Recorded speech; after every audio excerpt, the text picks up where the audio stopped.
So, let's talk about Tales of the Shire, a brand new upcoming cozy game that features farming, exploration, cooking, and feet. Hairy feet. This game has made so much noise, not just in the cozy gaming community, but in the gaming space in total. Some people very excited to play a Lord of the Rings Hobbit cottagecore cozy game, and other people like myself who have been a little skeptical. Everyone has been asking me what I think about this game because like the trailer came out a couple weeks ago, and like I just don't like. I feel like I didn't like how anything looked today. I feel like I just don't like how anything looks. I like the idea of this game so much. I just think it looks like clunky. Are you guys gonna play the Tales of the Shire game? I'm gonna play it for you. The feet are gonna bother me the whole time. Maybe they won't. Maybe we can wear shoes. Perhaps it was all of my commentary about how much I'm not sure I'm gonna like the graphics or the feet that made them go with the decision to move the release date of this game from 2024 to some point in 2025. And even though we now may have to wait until 2025 to play this game, I didn't, because I played it early, and I have some thoughts.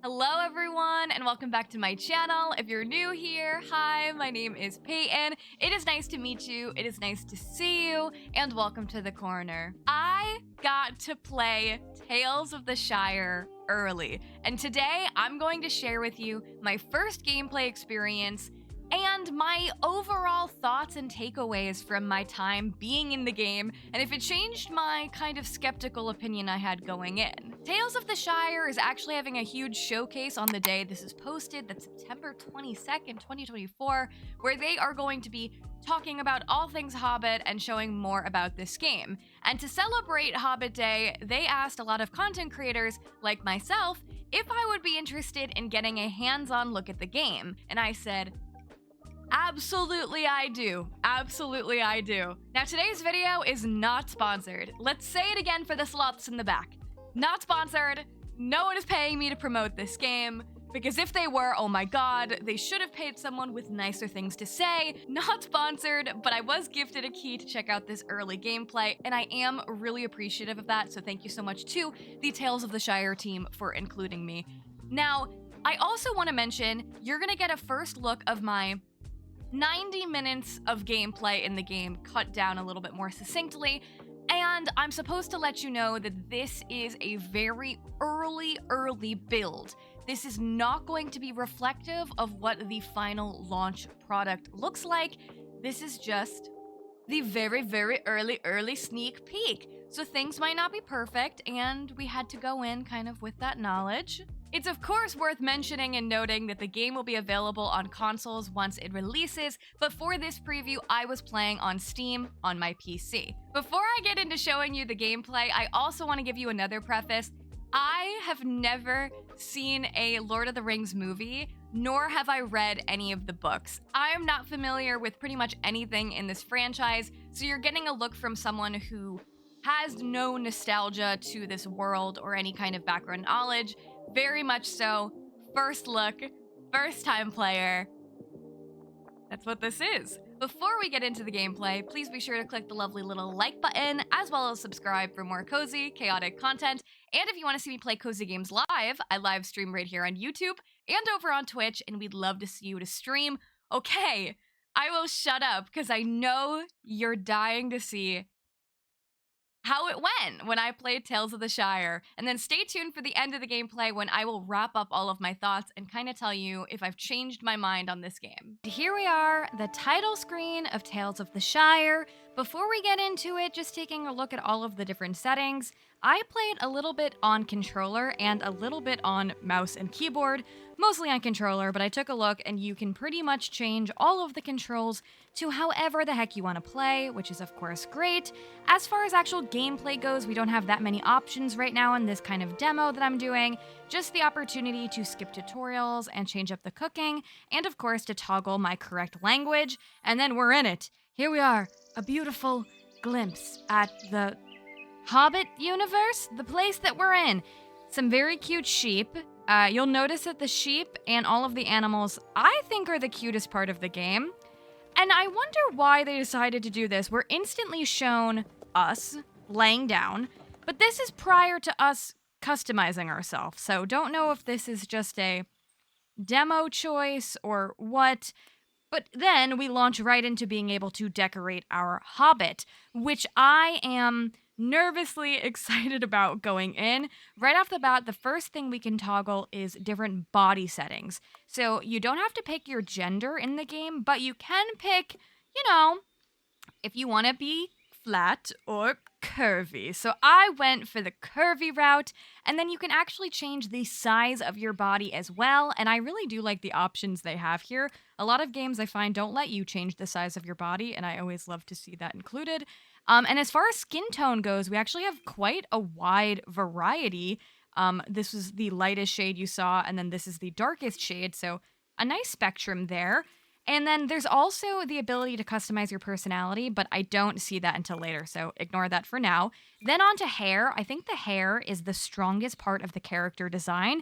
As I said, I, was critical of the characters going in, and I do think the hair is the best part. There's something about these curly hairstyles that I think are just super cute. There's lots of different options. I think they're all fun. I struggled between which Dyson Airwrap blowout curl I wanted to choose, and I ended up going for this one. For eyebrows, you have a wide range from bushy to as thin as possible. I picked somewhere in the middle. Not that many hair colors to choose from. Very, neutral tones. You're not going to have, hot pink hair, at least in this preview we don't. I just went brunette, because I'm a brunette. And then for face shape, there were so many options. I was really surprised here. Some of these I found to be very strange, but I do not know what the hobbits are meant to look like, so maybe this is all true to the lore of the franchise. I don't really know. Then for ears, the pointed ones are obviously the cutest one, but if you want to have the really big round ears, go off and go for it. Now this part is like eyeliner. You have to have eyeliner on no matter what, which, I get it. I need to have eyeliner on no matter what. But most of them look like you straight up put Sharpie on your eyeballs.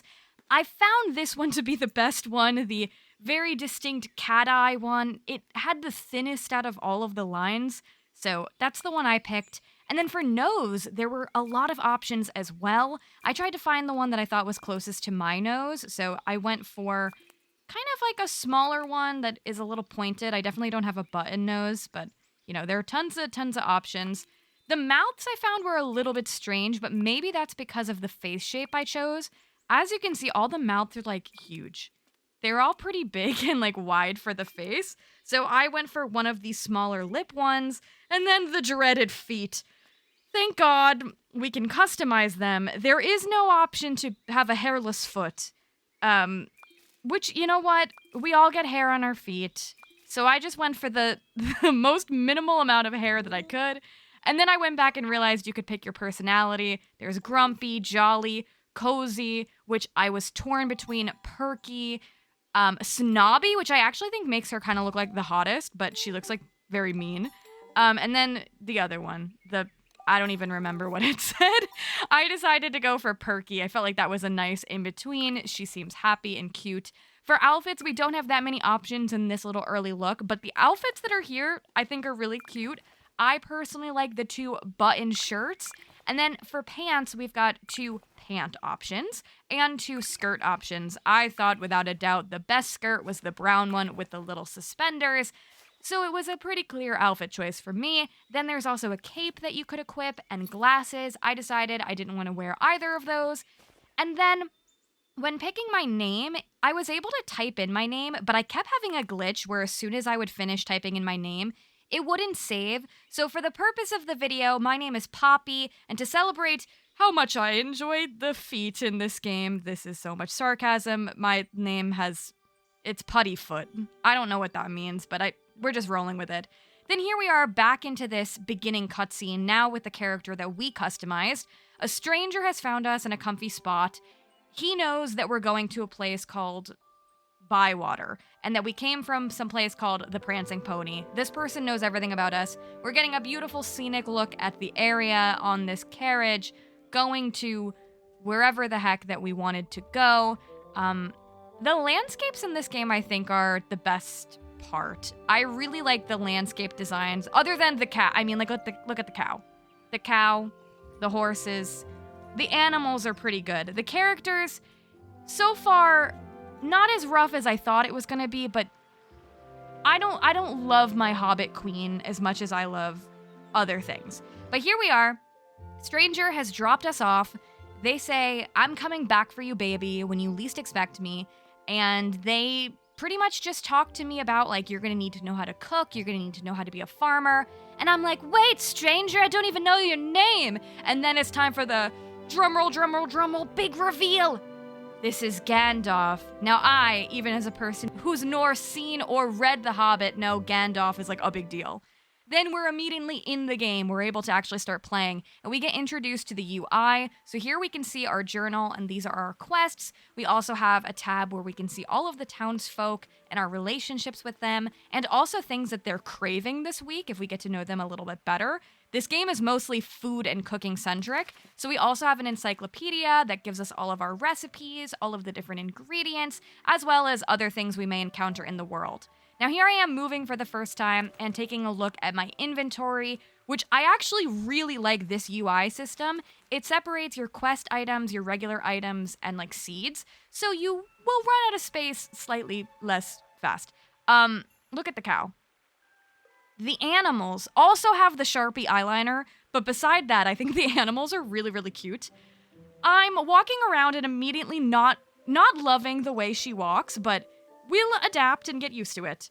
Then we meet our very first NPC. This is Orlo. He's kind of like the unofficial postman because he doesn't understand that he is a postman, even though he gives you the mail.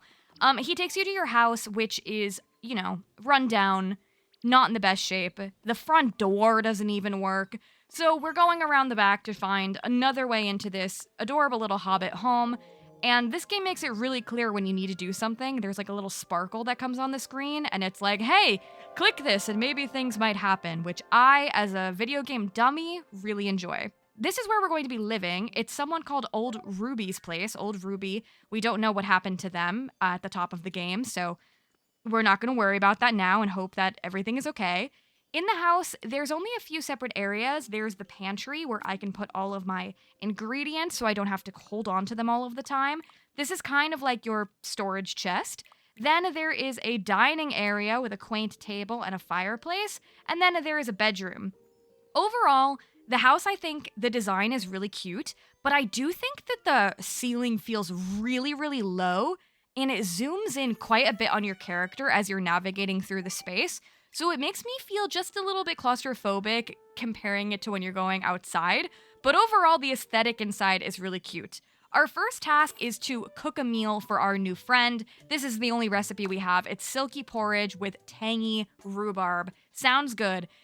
Honestly, they did a good job, I think, of explaining the cooking, but I don't think, well, I know, I did not understand what I needed to do.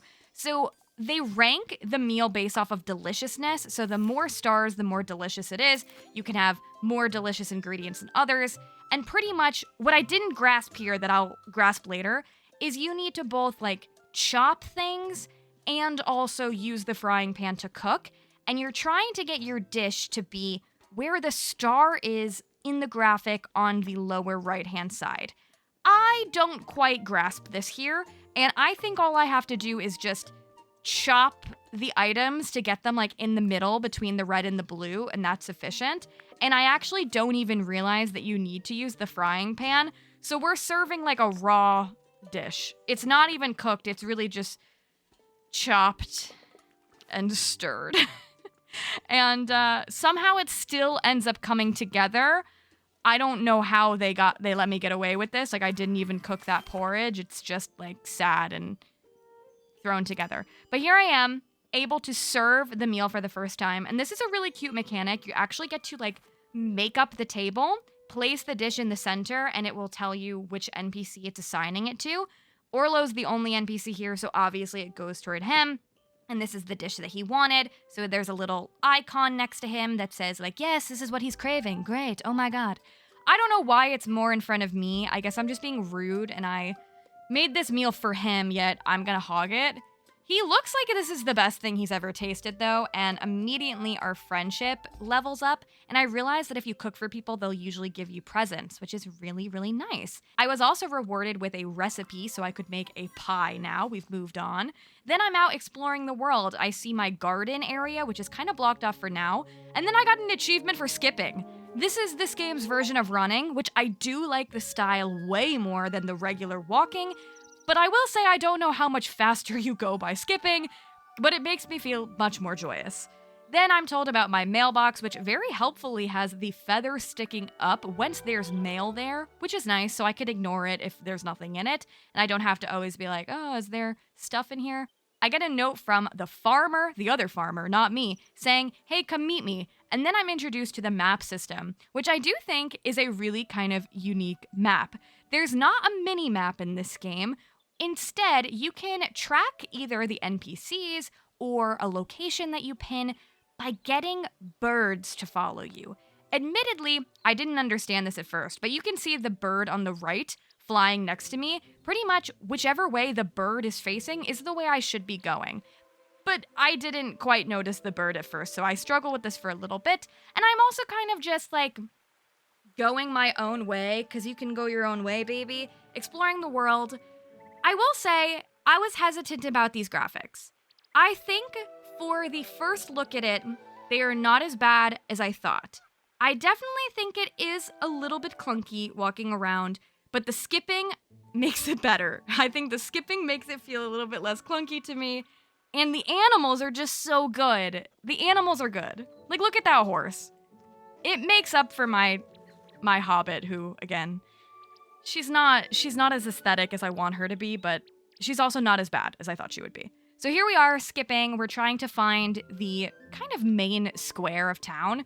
As you can see, I'm going the wrong way. The bird is facing backwards, but I kind of just thought like, oh, if I see the birds, that means I'm going in the right way. Wrong. I stopped to see this pig who took my breath away. Look at that pig. That pig, I would die for that pig. Not to be dramatic, but I would.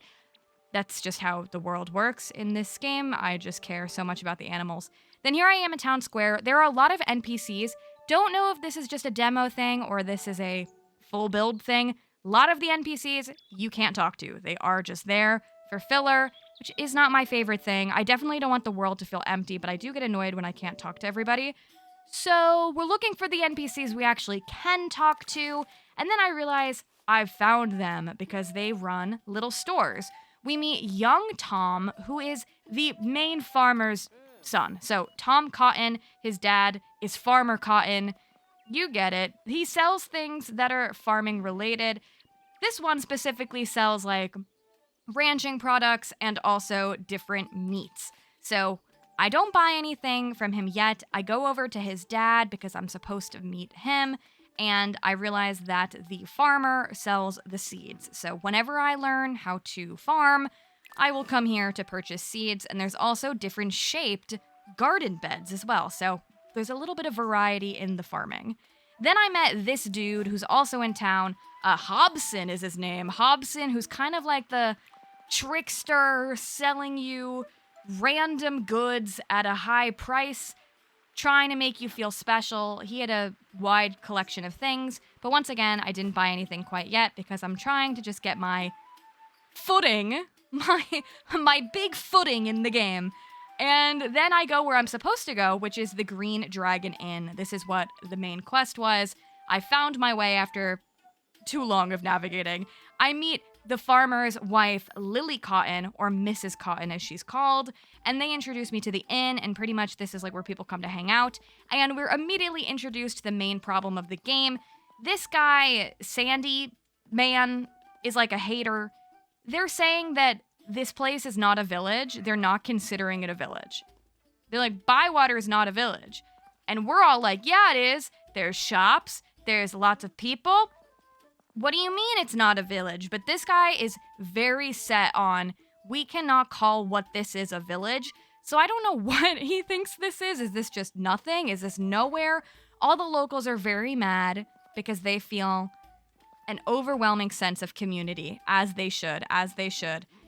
So yeah, this whole main quest is pretty much just trying to get Bywater assessed and prove that it is, in fact, a Hobbit village. Like, we can say this is a village.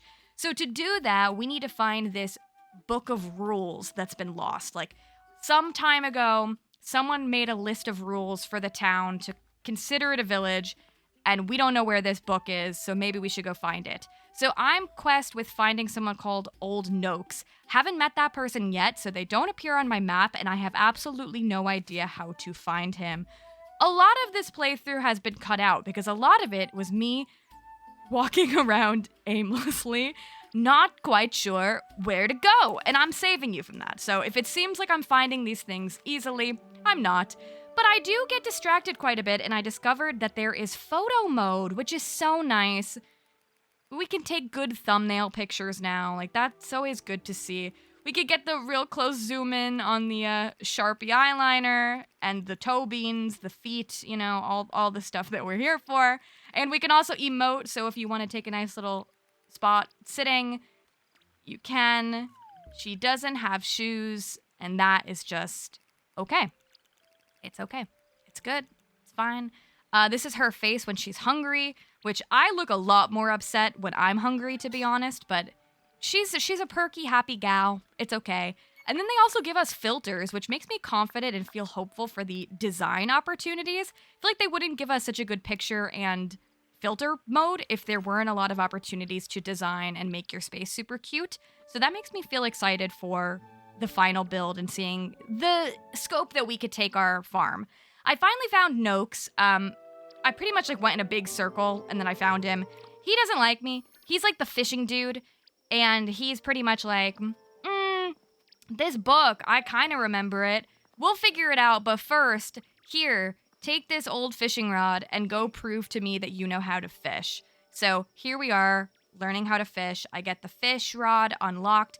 And very good about this game, your tools are separate from your inventory, so they won't take up space. They're in a nice tool wheel. But wow, is the fishing rod so much bigger than my character. It is absolutely massive. Maybe I just don't fish in real life, because I've fished like one time in my life. I don't think fishing rods are this big in real life, but, you know. I was gonna go fishing, but instead, it was late. The game told me it was late, so I decided to go to bed for the first time. Wasn't sure if I was gonna pass out in this game or what the deal with that was, so we just called it a night. And at the end of each day, they give you a nice little summary of all the things you discovered and, you know, all that good farming sim stuff. Very interesting, this game is starting in summer, so now we're on Monday, and there's only 12 days left in the season. So slightly shorter if you're used to a game like Stardew Valley where there's 28 days, and also we're not starting in spring, at least in this build, we're starting in summer. Here I am navigating my house again, and again, I don't like navigating the house. I feel like it's so close to my character, and I feel a little overwhelmed. So I get the heck out of there, open my mail, and Hobson has like some kind of like pyramid scheme type operation he wants to talk to me about. He's like, come into town. I have something I want to talk to you about. But first, it's time to learn how to fish. This fishing minigame I actually like. It reminds me of Palia's fishing minigame. Pretty simple. All you have to do is cast out a line for whenever you see a fish shadow, and then you're trying to balance keeping the circle in that lit up portion. But if the circle gets red, that means you just have to ease off of it because you don't want the line to break. And you're pretty much just doing a little bit of steering and also just reeling the fish toward you. Pretty easy, not too difficult right off the bat, which I really appreciated. I love a fishing minigame. And I also love when it's not wanting to rip your hair out difficult. I found this was a nice kind of balance. It was fun. I could sit here and do this, but also not too easy. So I'm catching a few different types of fish, and notably, when you catch different types of fish, they tell you their flavor profile. So some of them are bitter, some of them are sour. So I found that kind of cool because it means it can affect your dishes differently. Then I tell Noakes that I was able to catch fish. He does not recall the conversation we had together, which is concerning. Also a little concerning, the graphics here got a little bit weird. Again, prefacing though, this is an super quick early sneak peek, so I'm sure those things will be fixed by game launch. And then now I'm getting more and more quests. So now Fishing Boy tells me to go ask Farmer Boy about the book. But first, I needed to find out what this pyramid scheme kind of situation was going to be. So Hobson wants to sell me this special item. He's like really hyping it up. He's like, okay, I'm gonna cut you a deal on this really amazing artifact. And the artifact is just a fork. And my person is kind of like, listen, I'm new here. I'm broke. I'm not stupid. I don't want to buy your fork. Like, I actually am good. So I clock him right away, and he's like, okay, you know what? How about you try to sell the fork to someone around the village because they're dumb. I bet you could do it. So I'm supposed to go ask people if they want to buy this fork.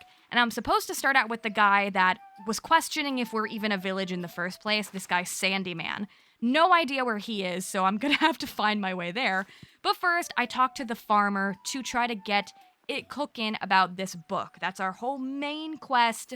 Fishing Boy doesn't know about the book. Does the farming boy know about the book? Sort of. He sort of remembers the book. Kind of. He's like, okay, yeah, you should actually ask someone else, Delphi, for the book. But you know what you should do? You should farm. Here's a watering can and some seeds. Specifically, I like that they're calling them brown taters instead of potatoes. He's like, go farm. So I think this whole early quest is pretty much just like a meeting the NPCs and slowly acquiring all of the different skills thing. Like you meet the fishing guy, then you meet the farming person, and then we're meeting this mysterious person, Delphi, who I have no idea how to find. In looking to find anybody, I end up finding Sandy Man first to sell him my stupid fork. I also check out to see what he's selling because he also has a shop. Don't buy anything from him. Instead, I'm here to cut him a sweet, sweet deal. Would you like to buy my fork?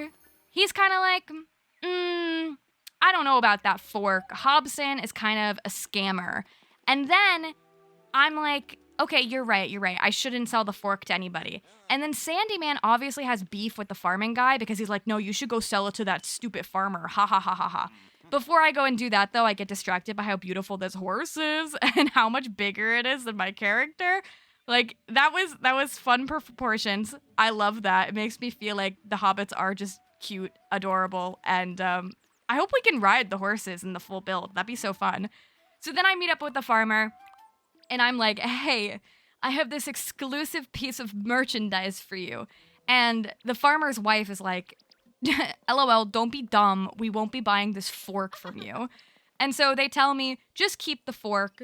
Keep it as like a souvenir, as a reminder to not trust Hobson and get into his shenanigans.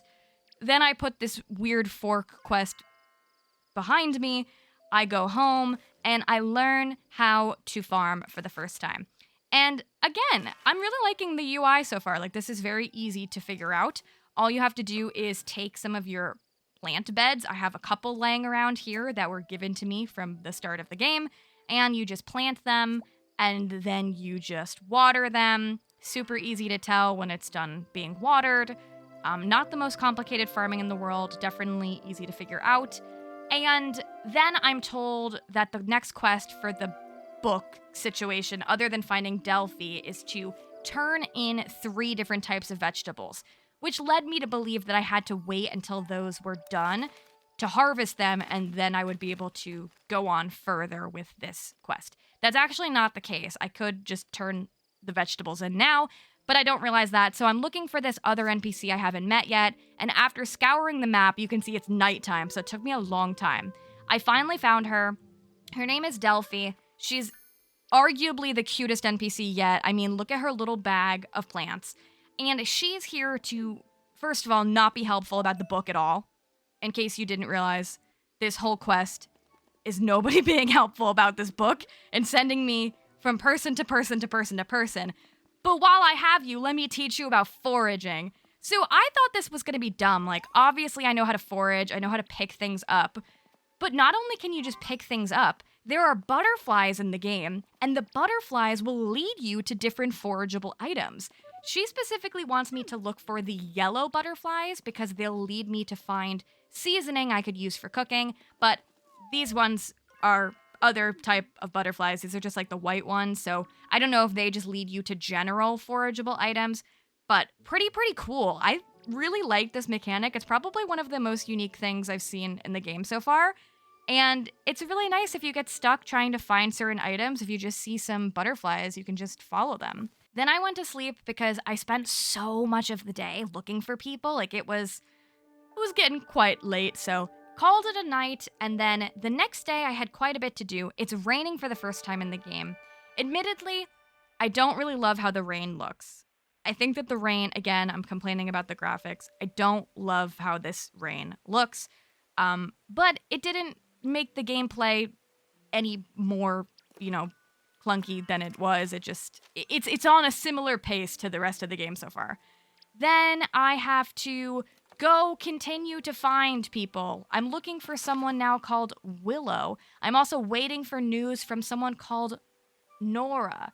And I need to find yellow butterflies to follow. I did not know where the yellow butterflies would be, so I ran around trying to find all of the people. Then I decided to sell stuff for the first time because my pockets were getting full. So I sold those fish that I caught the other day to clear up some room and make some money. And it's really nice because you can just sell things to pretty much any of the NPCs with shops. There doesn't seem to be like a shipping bin in the game. At least in the beginning there wasn't. And then I finally found Willow, who's the other NPC that I need. Willow is presumably like the carpenter type building person. And so Willow's like, I don't really know if I know about the book. Let me ask Daisy. Daisy's this precious child with an elephant plushie who is so sweet. And they're like, oh, Daisy, do you know about this? And they're kind of like, not really. You should go ask Lily. Lily is the farmer's wife. So I'm once again bouncing from NPC to NPC to NPC to try to get some knowledge about this goddamn book. And along the way, I am just running around aimlessly until I find yellow butterflies. And that leads me to finding hedge mustard. So the cooking is about to get a little bit more flavorful now. Now we have some seasoning. Great. I am slowly getting a hang of the navigation as we continue going about, but it does take me a while to find certain NPCs. Namely, Lily, I can see right on the map. She's like by the inn and she's working, but I can't find where the heck she is. Like, I have no idea where she is. I spend the whole day looking for this girl so I can have her try to tell me about the book. While I'm waiting for her, I run into her husband, who I can actually turn in the vegetable quest for. I was so surprised. He's like, oh, thanks for the vegetables. But the vegetables weren't harvested yet, so I don't know if it was just he wanted me to just plant everything and then he was cool with it, or if there was a glitch and I just got around waiting for everything to be fully harvested. But yeah, he celebrates me harvesting my things and is like, oh my god, you're gonna be such a good farmer. Here, take this shovel. So now if I ever want to move plants that I put in garden beds, I'm able to do so, make the garden look a little bit cuter. And yeah, then I decide I can't find this man's wife, but he's probably gonna go be with her. It's like the end of the day, so I thought I would just stand here and stalk him, but he just stood here lifeless for like a bunch of minutes. He stood there lifeless and I was like, ugh, I'm never gonna find this woman. And then eventually I found her. It's like she appeared from thin air. I finally got her, begging her, do you know about this book? And she's like, yeah, kind of. And we have like a fourth wall break here. They're like, ooh, it's about a hobbit going on a wild goose chase.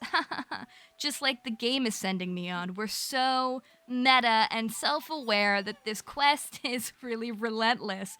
So now we have to ask Nora and Fosco if they know where the book is. But the way to do that is we need to cook them a meal.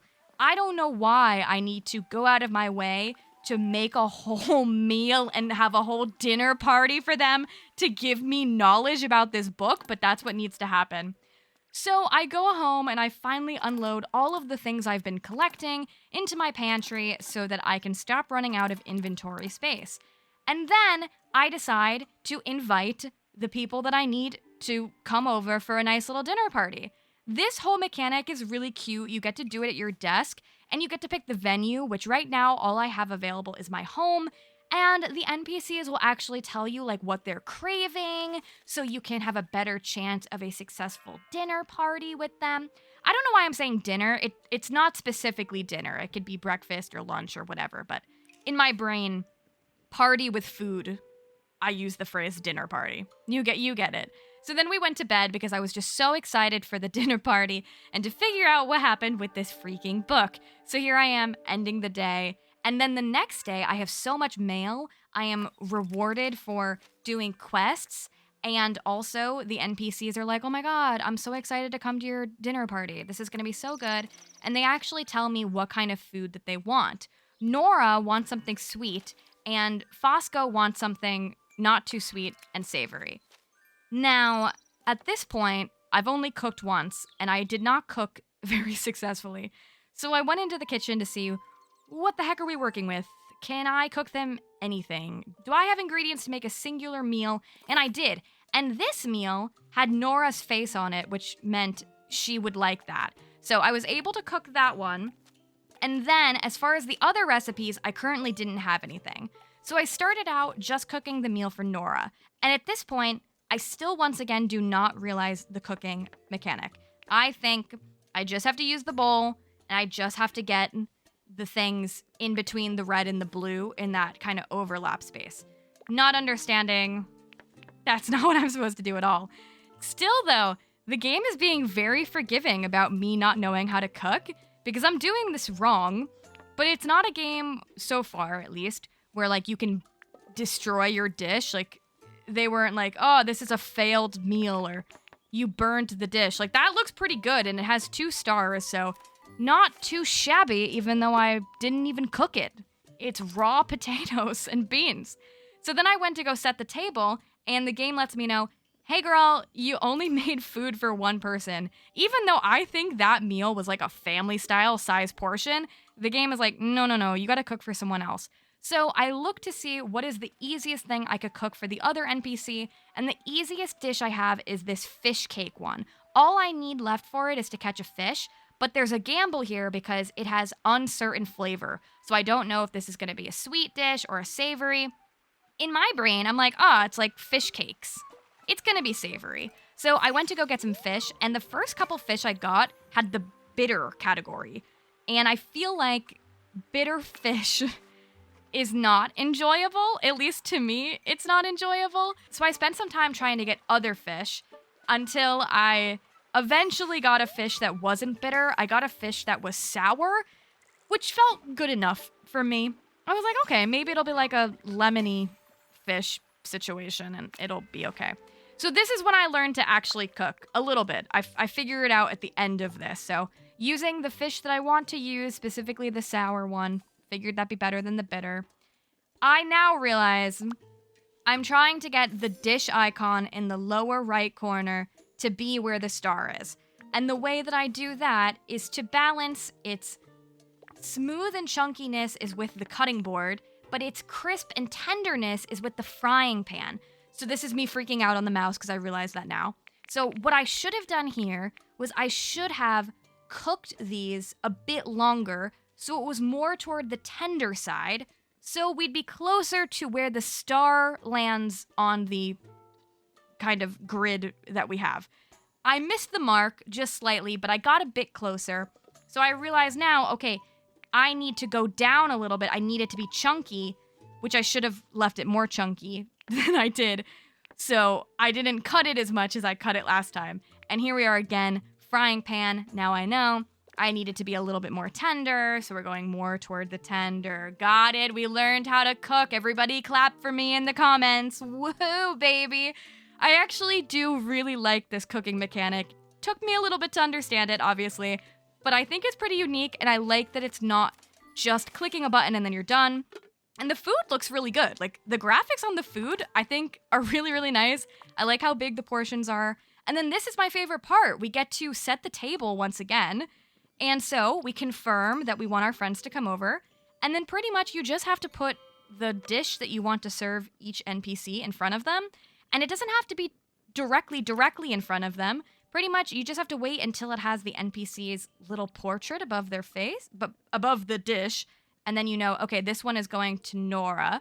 So you can do a little bit of like table dressing here, which is really nice. So I serve Nora and I'm pretty confident about the dish. Not that confident about this fish one, but it's all I had. So he's gonna have to like it. Fingers crossed he does.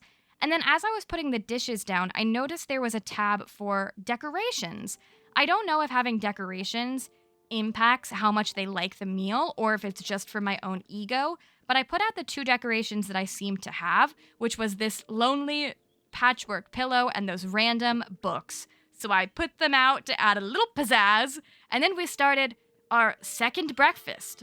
So this is not dinner, second breakfast, and those meals are huge. Like, I hope they give me a bite of them. Nora dives in, and she is obsessed with this. Like, I get you, girl. She is so excited.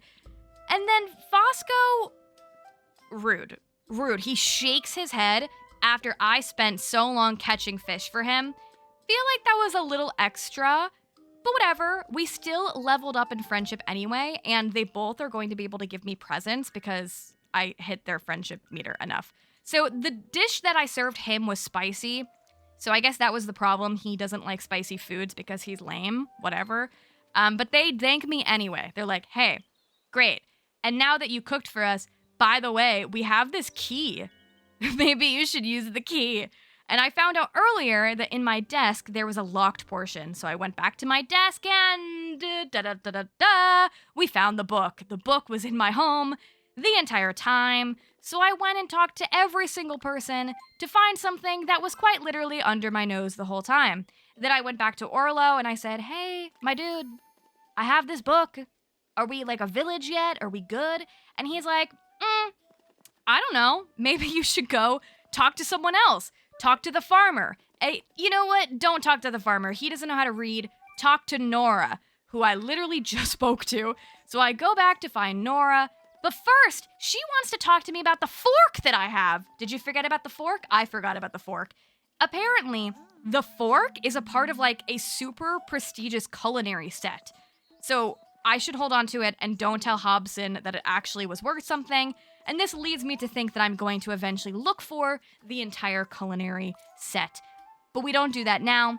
For now, she has a present for me because I cooked for her, and it's a new recipe, which is so nice. So pretty much if you keep cooking for people, they'll reward you with gifts, presumably mostly more recipes. Then it's time to talk about this book, baby. And they're like, oh my God, that's crazy. It was Ruby's book and it was in your place. What? That's so nuts. And so now they're like, yay, you found the book, but that doesn't make it a village yet. Now your goal is to become friends with everyone. Prove to us you're a local. Try to raise your friendship with everybody.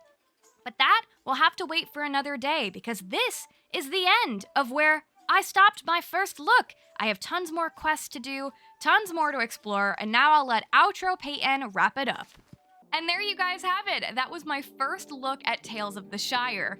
I have so many thoughts and things to say. I feel like in this gameplay session, I did get to experience quite a lot, even though I'm aware, early preview, things may change.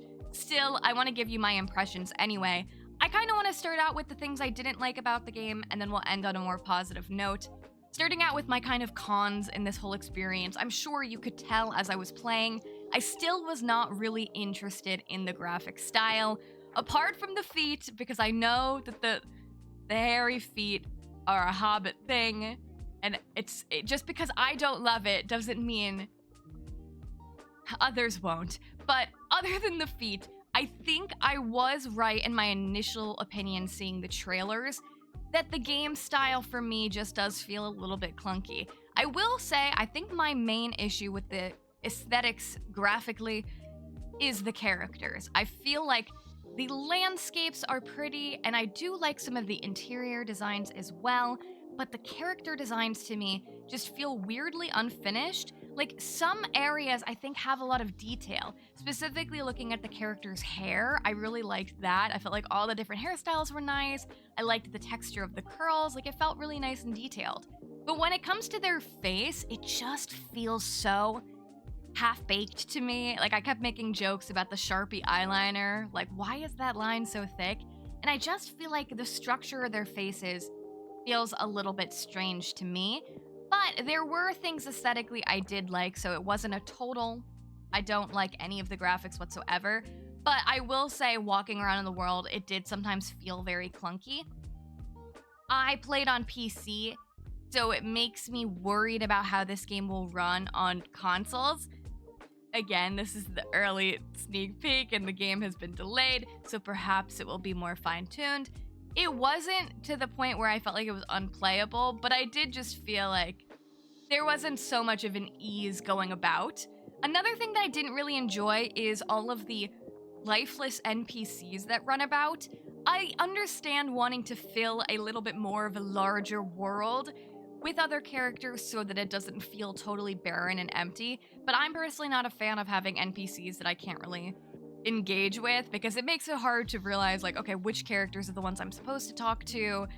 Why am I wasting my time with these characters that do not say anything? So I didn't really love that aspect of it. As well as, I do like the map, but I would have preferred having some kind of mini map. As much as I like the birds, which I'll talk about in a second, I did feel myself getting kind of lost sometimes. So a mini map or like a compass, I would love. And I will also just say that pretty much all of what I played felt like one really long fetch quest, but I'm anticipating that the style of quest that I've just shown you is really like the game's tutorial, so I'm not going to be too harsh on it and assume the entire game is like this. It feels like, to me, this is just how we get set up, which I'm totally fine with, but if the whole game is just like, go talk to 10 people to do one thing, then I don't know how much I'm going to enjoy the full build. That being said, I actually think overall, I had fun playing this game. Like, I actually do think I enjoyed my experience playing this way more than I thought I would, because again, I was someone that was very skeptical coming in, like, okay, here we go, I don't think I'm gonna like this. But I had a good time. Despite the cons that I just said, I think that the user interface of this game is really nice and friendly. The tutorial style makes it easy. I love a game that doesn't make me have to fight to figure out what the heck I'm supposed to be doing. And I felt like Tales of the Shire set you up really nicely for why are your characters here? What is the story? How do you do different things? And I felt like it was very organized. I like having my tools separate from the rest of my inventory, as well as the seeds, as well as it highlights when I have a quest item, as well as things sparkle when they want you to go toward it. Very easy, helpful. I also really appreciated the different customization options. While I did not love the actual look of the character, I did appreciate that we were able to use a sliding scale to change our body size, to change our frame. There was a wide amount of skin tones and hairstyles, only a few outfit choices. I expect that to be because this is the preview. And it seems like there are lots of cute upgrades for your characters as you go later on. That customization was good, as well as while I didn't get to decorate a whole bunch in this early build, I can see the possibility for really cute design in this game. I like that you can place things diagonally. I like that there are, it seems like a couple different areas to decorate. You have your Hobbit house, but you can also do the farm as well. I think it'll be a nice kind of cute decorating game, especially from what I've seen from the trailer. And I also really like the actual gameplay mechanics in this game. Specifically, the fishing minigame, I think, is a nice balance of being fun, but not monotonous, as well as I really like the cooking minigame. While I couldn't quite understand it for most of the playthrough, I think it is really innovative and fun that you have to kind of balance how to get the dish perfect, and they rank it on deliciousness. It seems like cooking is the major focus of this game, and I do like how they have it where you can make different kinds of recipes, but then you also have to pay attention to the flavor profile. Like, it seems like there's quite a bit going on there.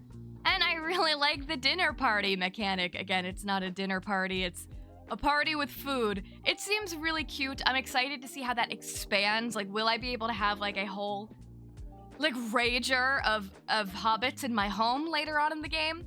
Maybe. But I think it's a really cute mechanic. I like seeing them there sitting at the table. I like that you dress the table. Really cool and unique. And speaking of unique, I also really like the bird navigation system. While I think it could be a little bit more clear, I've never seen anything like that where I'm literally following birds that are pointing me in the correct direction.